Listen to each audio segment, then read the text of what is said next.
Hablando, Yari, en el tema profesional, que es algo que por supuesto la inteligencia emocional tiene creo que un impacto más trascendental, no porque en el plano personal no lo tenga, por supuesto que lo tiene, pero en el plano profesional, ¿cuáles son los retos o cuáles son los obstáculos que tú has percibido, los desafíos más grandes que se tienen en el ámbito corporativo, en los líderes para poder tener una inteligencia emocional adecuada? La realidad es que he notado muchas necesidades y parte justo de este tema. De verdad es un tema maravilloso. En la inteligencia emocional tenemos tres conceptos clave que son internos, que es la autoconciencia, la autorregulación y la automotivación. Estos tres conceptos que son personales juegan un rol muy importante en las empresas, con los líderes sobre todo, ¿no? Que son los que ponen el ejemplo, que son los que promueven, que son los que llevan al equipo a tener ciertos resultados.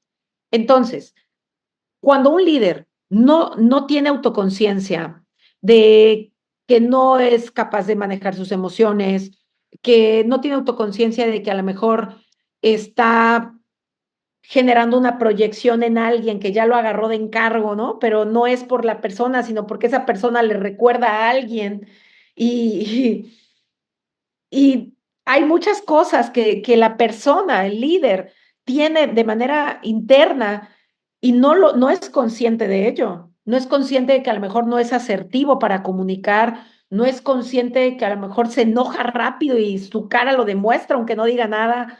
No es consciente de muchas características personales. Lo que hace es, anda por la vida, pues con el letrero de yo soy el jefe y pues yo mando y ustedes obedecen y yo lo que diga está bien porque tengo más experiencia. Probablemente tienes más experiencia, pero no tienes inteligencia emocional, no tienes este autoconcepto.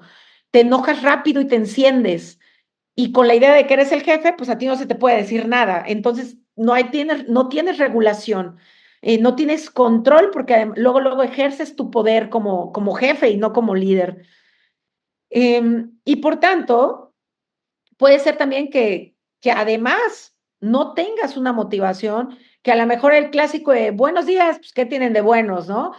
Desde Ujú. ahí tú estás proyectando que no tienes este ánimo, esta emoción por estar haciendo lo que haces en tu trabajo. Entonces, estos tres componentes internos, cuando el líder no los sabe manejar, no los tiene bien identificados, generan realmente un grave conflicto en las organizaciones.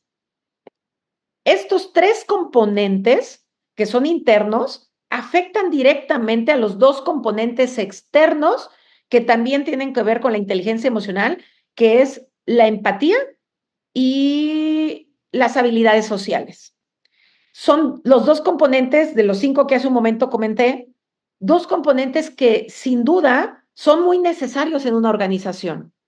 Comprender que cuando tú a lo mejor hoy eres líder, pero también tienes un jefe, todos tenemos a alguien mejor que nosotros, ya sea por jerarquía o por conocimientos, pero siempre hay alguien a quien se le debe de aprender, a quien se le puede aprender. Y si no tenemos esta empatía de querer seguir aprendiendo o esta empatía de enseñarle al que se ve como alguna vez nosotros nos vimos, ¿no? Estamos realmente yendo en contra de la ley o de estas cadenas de favores y de la ley de generación en generación, donde como líder tienes el compromiso de dejar un legado y de dejar una trayectoria. Y esto a su vez, pues la gente que no quiere enseñar, que no le importa lo que le pasa al otro, que no quiere compartir, que no quiere socializar, por supuesto que está afectando a su habilidad en las relaciones sociales, está afectando a toda esta parte de la comunicación, a su forma de trabajar en equipo, a su liderazgo, todos estos componentes que incluyen las habilidades sociales y que por supuesto, si te das cuenta, todos tienen que ver con la inteligencia emocional. Por eso hoy para las empresas, Alberto, ya no es tan importante que seas muy inteligente. Todos tuvimos un maestro extraordinario, era un libro abierto. pero no sabía cómo explicarlo. Que sus clases aburridísimas, que te aventaba el borrador y te callabas, ¿no? Híjole, hoy en las empresas, pues tú podrás saber mucho y tener muchos años en tu trabajo, en tu posición, o podrás ser dueño y amigo del jefe o el mismo jefe o el dueño de la empresa. Pero si no tienes estos 5 componentes y ni siquiera te interesa desarrollarlos, definitivamente no mereces estar en esa posición. Claro, es ahí la importancia donde entran los conceptos de la gran diferencia entre la aptitud de las personas y la actitud. Al final del día, el manejo, la buena administración de las emociones tiene mucho que ver o redunda principalmente, creo que en dos pilares fundamentales. No sé si estés de acuerdo conmigo, en la parte de la toma de decisiones.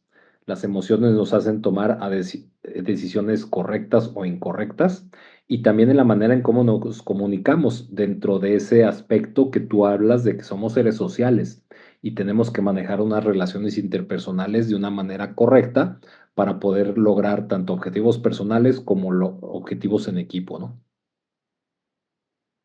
Completamente impacta. Yo de lo que más me he dado cuenta en mi servicio como coach, y por eso me llevó a la maestría de educación emocional, es que la gente en cualquier posición de su organización, las decisiones que toma están influenciadas completamente por sus emociones.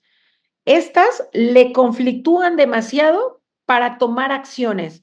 Y recordemos otra vez la regla: pensamiento, sentimiento, acción y resultados. Si mis emociones están en una maraña, si mis emociones están conflictuadas, no me va a permitir tomar buenas acciones. Así que yo necesito organizar mis ideas para sentir, o sea, hacer este reencuadre del pensamiento para sentirme mejor, para sentirme en emociones agradables y tomar acciones que puedan llevar a la empatía, que puedan coincidir o que puedan incluir la empatía y las habilidades sociales necesarias para vivir en comunidad. Y esto es en la vida personal y en la vida profesional completamente. Pero las emociones siempre son un factor determinante en la toma de decisiones. Fíjate que escuchaba un comentario hace algunas semanas acerca del impacto que tiene en nuestra vida cotidiana la diferencia entre la genética. Decían que lo que vives hasta los 20 25 años aproximadamente es muy imputable a la genética, pero lo que sucede con tu cuerpo, con tu pensamiento, con tu raciocinio después de los 20 25 años es ya inherente a tu epigenética que puedes ir cambiando. Esto dentro del plano bioquímico o biológico, pero en las emociones, ¿qué tanto tiene que ver tratar de entender esto, Yari? Porque creo que mucho de este manejo de emociones, no tratar de radicalizarlo dentro de cuál es el bueno y cuál es el malo, sino dentro de este nivel de inteligencia, como la palabra lo dice, de la inteligencia emocional, dentro de este nivel de inteligencia, ¿qué tanto tiene que ver las experiencias que tenemos desde niños para poder tener una inteligencia emocional como adulto? Esto que acabas de mencionar, Alberto, sobre la edad es sumamente importante y algo de lo que yo considero que muchos nos toca hacer conciencia y más en las nuevas generaciones que tenemos la tecnología desde que nacemos. Ya los niños nacen con el teléfono abajo del brazo, yo creo. Exacto. Y tiene que ver con que nuestra corteza prefrontal, que es la parte de frente de nuestro cerebro, se desarrolla, ¿no? Tiene un proceso de progresivo de desarrollo, de avance, hasta en promedio de los 21 o 22 años. Lo que lograste, lo que logró tu cerebro crecer, madurar hasta esa edad, es ya listo, un logro. Personas como tú y como yo, que ya pasamos hace un par de años esa edad, hace apenas unos 15 días, este, ya lo que tenemos, ya. O sea, ya con lo que llegaste, ahora sí que es lo que hay. ¿Qué nos toca hacer? nos toca mantener actividades que nos ayuden a ejercitar lo que llegamos, con lo que llegamos. Entonces, si de los que nos están escuchando todavía están menores a 21 o 22 años, pues entonces todavía hay mucho que su corteza prefrontal, su cerebro está madurando, está desarrollando y hay fe, ¿no? Tienen Y ya esperanza, ¿no? pasa, hay esperanza, sí, sí, sí, todavía dices, Dios, por favor, aviéntame otro poquito más de materia gris y blanca, dale. Pero de los 21, 22 promedio para adelante, ya nos toca cuidar lo que nos tocó, lo que nos llegó, con lo que traemos. Y diríamos, ¿cómo le hago para cuidarlo? ¿Cómo le hago para, es como un músculo que ya es el que tienes y que ahora te toca mantenerlo y te toca ejercitarlo para que no se atrofie? Porque independientemente si te llegó un músculo completo, qué bueno, o suficiente, qué bueno, pero si no, si además no te llegó bueno y todavía lo atrofias, pues pobre de nosotros, ¿no? Entonces, aquí es bien importante justamente que lo que te llegó, lo que sea que tengas, hay que ejercitarlo. Y hablaba de la tecnología, porque los factores que es luz, sonido y movimiento, ¿no? Luz, sonido y movimiento en un aparato digital, en un celular, en una computadora, en un iPad, en la tele, justo esto hace que nuestro cerebro impida esta maduración, impida ser ejercitado. Un ejemplo rápido es de preguntar, ¿no? ¿Cuántos números de teléfono hoy te sabes? ¿No? Y quienes nos escuchan, pues ahorita que puedan pensar, ¿cuántos números de teléfono te sabes hoy? Yo le he preguntado muchas veces en mis cursos y de verdad lo máximo que he llegado es que me dicen, me sé 5 números. Wow. ¿Cuántos te sabes ahora? Pero dan entre 3 y 5, ¿eh? No he encontrado quien me diga, me sé más y aquí ahí te van. Antes, y yo te pregunto antes, cuando no habían aparatos a la mano, digital, celular, ¿cuántos números te sabías? Sí, ¿No? Entonces, claro que hoy no sé, nuestro cerebro se ejercita menos, porque hoy tú ya no recuerdas mucho. Tú sabías llegar a una dirección por calle, número, hoy pones GPS y el que piense por mí, el que me diga por dónde lo sigo.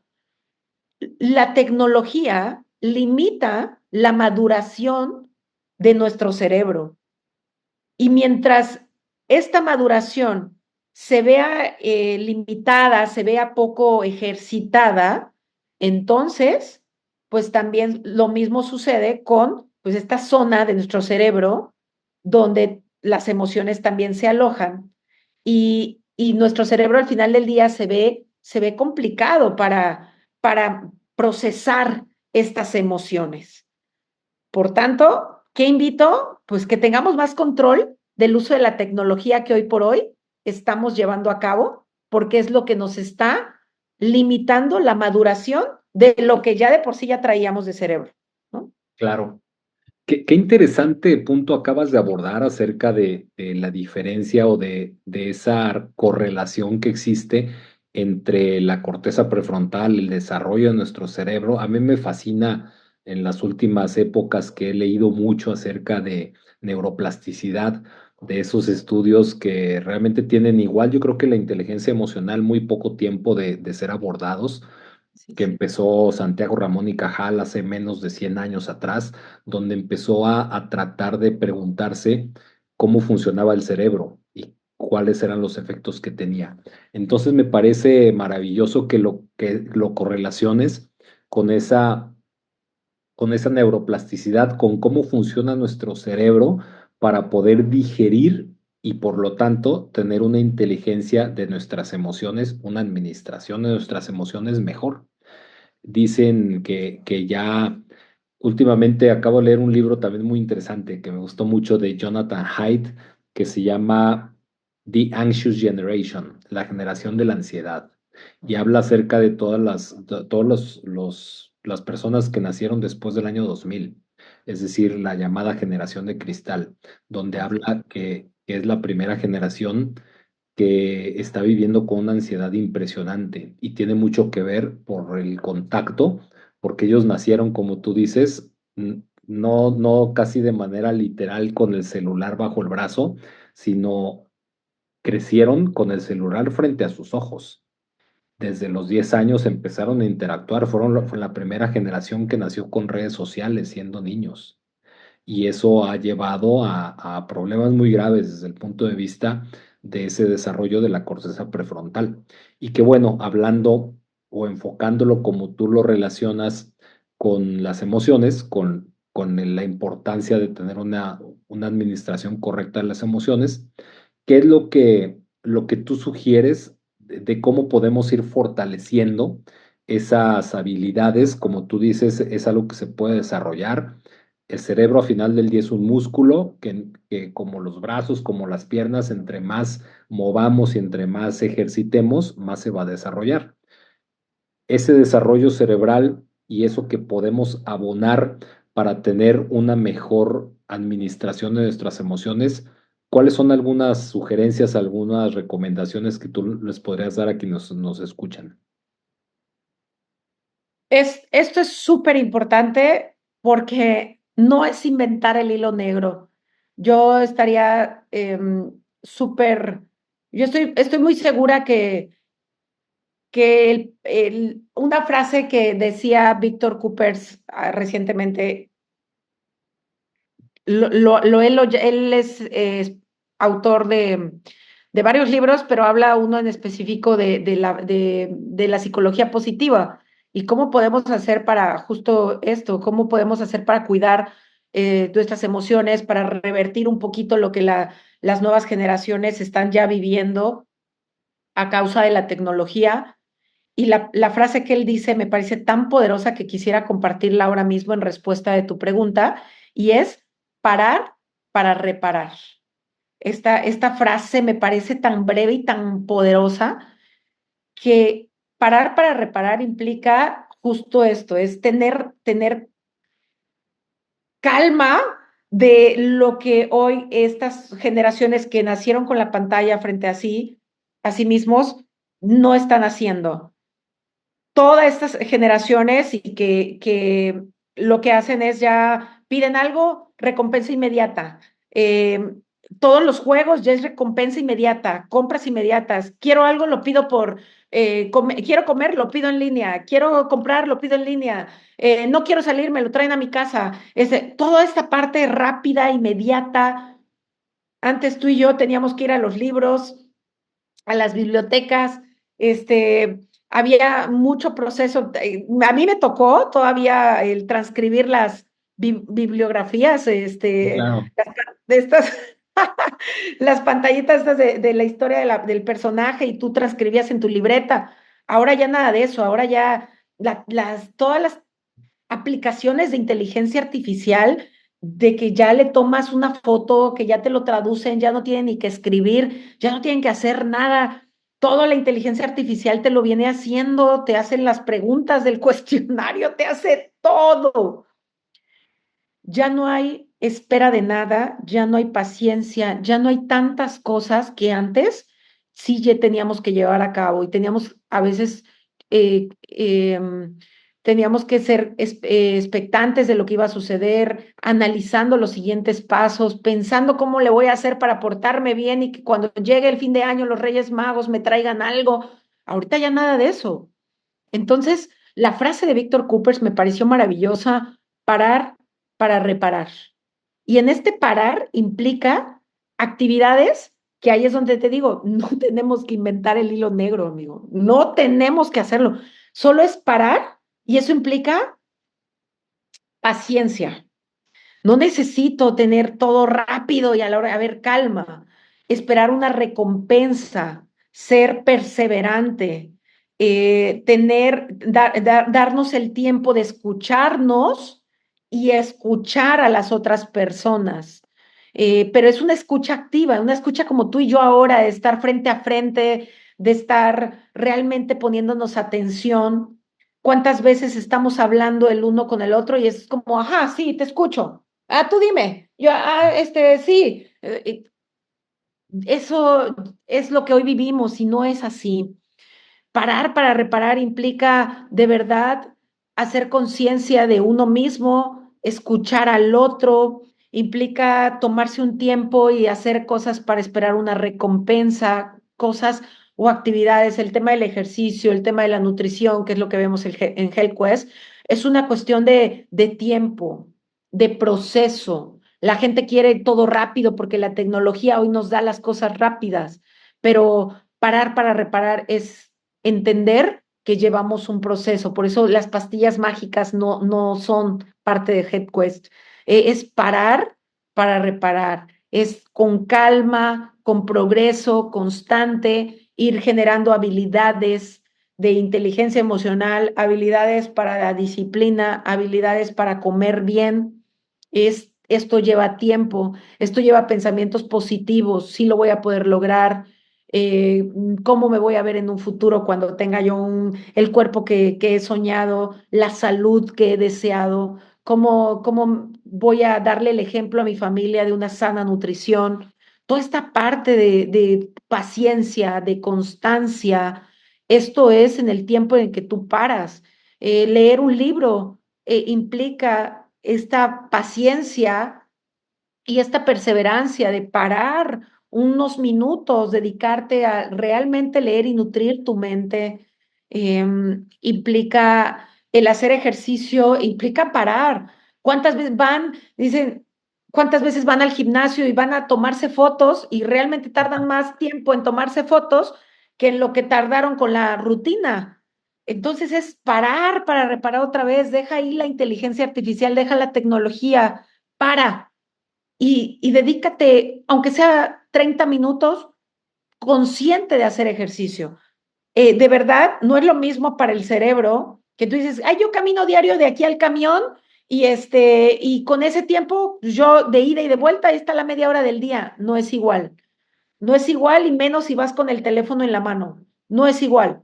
Cuando el cerebro le dices, vamos a hacer ejercicio y vamos a parar para reparar y vamos a hacerlo 20 minutos, 30 minutos en la caminadora, sin teléfono, conscientes de que nos estamos regalando este tiempo para nuestro cuerpo, para nuestro cuidado, en ese momento el cerebro genera las sustancias adecuadas y correctas y de verdad el ejercicio tiene el impacto necesario en tu cuerpo.